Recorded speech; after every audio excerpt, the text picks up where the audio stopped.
আসসালামু আলাইকুম। আশা করি সবাই ভালো আছেন। আজ দেখাবো মগজ ভুনা করার রেসিপি। আমি রান্নার জন্য একটি মগজ নিয়েছি এবং মগজটি প্রথমে বেশ ভালো মতো করে ধুয়ে পরিষ্কার করে নিয়েছি। আর উপরে যে পাতলা আবরণগুলো থাকছে সেগুলো এইভাবে হাত দিয়ে তুলে বেশ ভালো মতো করে ধুয়ে পরিষ্কার করে নিতে হবে। এবার রান্নার জন্য নিয়ে নিচ্ছি সরিষার তেল। আপনারা যে কোনো কুকিং অয়েলই ব্যবহার করতে পারেন। এবার দিয়ে দিচ্ছি পেঁয়াজ কুচি। এখানে 1 কাপ পরিমাণে পেঁয়াজ কুচি লাগছে। এখানে আমি বাটা পেঁয়াজ না দিয়ে শুধুমাত্র পেঁয়াজ কুচি দিয়েই পুরো রান্নাটি করব। পেঁয়াজটা বেশ ভালো মতো করে ভেজে নিতে হবে, তবে এখানে একেবারে রেড ব্রাউন করার প্রয়োজন নেই। যখন কালারটা খুব সামান্য চেঞ্জ হবে তখন একে একে আমি অন্য মশলাগুলো অ্যাড করে নিচ্ছি। প্রথমে দিয়ে দিচ্ছি তেজপাতা, একটি কালো এলাচ, আরও দিয়ে দিচ্ছি লং, এলাচ, গোলমরিচ এবং বড় 1 টুকরো দারুচিনি। এবার এই শুকনো গরম মশলাগুলো পেঁয়াজের সঙ্গে কিছুটা ভেজে নিচ্ছি। এই সময় কিন্তু বেশ সুন্দর একটা ফ্লেভার ছড়াবে। এবার দিয়ে দিচ্ছি আদা বাটা। এখানে 2 টেবিল চামচ পরিমাণে লাগছে। যেহেতু মগজের সাইজটা একটু বড় সেই অনুপাতে মশলা অ্যাড করতে হবে।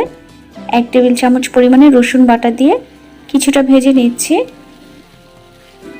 এবার কিছুটা পানি দিয়ে মশলাগুলো বেশ ভালো মতো করে কষিয়ে নিচ্ছি।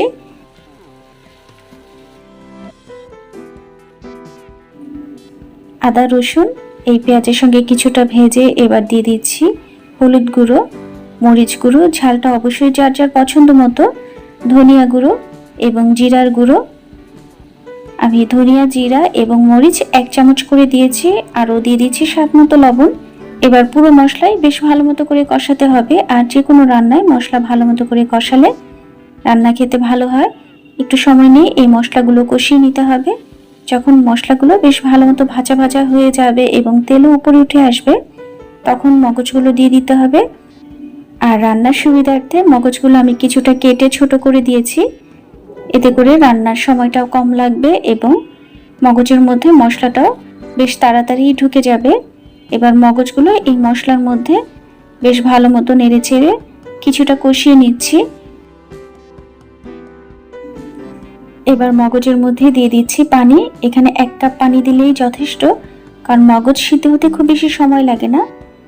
নেড়ে চেড়ে মশলার সঙ্গে ভালো মতো মগজগুলো মিশিয়ে এবার ঢেকে রান্না করছি 3 থেকে 4 মিনিটের মতো। এই সময় চুলোর আঁচটা হাই রাখতে হবে। এবার ঢাকনা খুলে নেড়ে নিচ্ছি। আর মগজগুলো কিছুটা খুন্তির সাহায্যে ভেঙে দিতে হবে।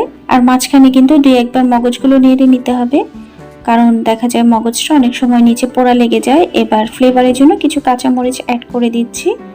মগজের ভুনা খেতে যথেষ্ট ভালো লাগে, এটা আমরা মোটামুটি সবাই জানি। তবে মগজের কাবাবও কিন্তু খেতে বেশ ভালো লাগে।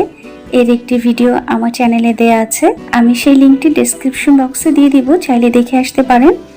এবার মগজগুলো বেশ ভালো মতো ঠিক খুন্তির সাহায্যে এইভাবে ভেঙে একেবারে ভাজা ভাজা করে নামিয়ে নিতে হবে। তেল অলরেডি উপরে উঠে এসেছে, তার মানে মগজটি একেবারে রেডি হয়ে গেছে। এবার আমি নামিয়ে নিচ্ছি।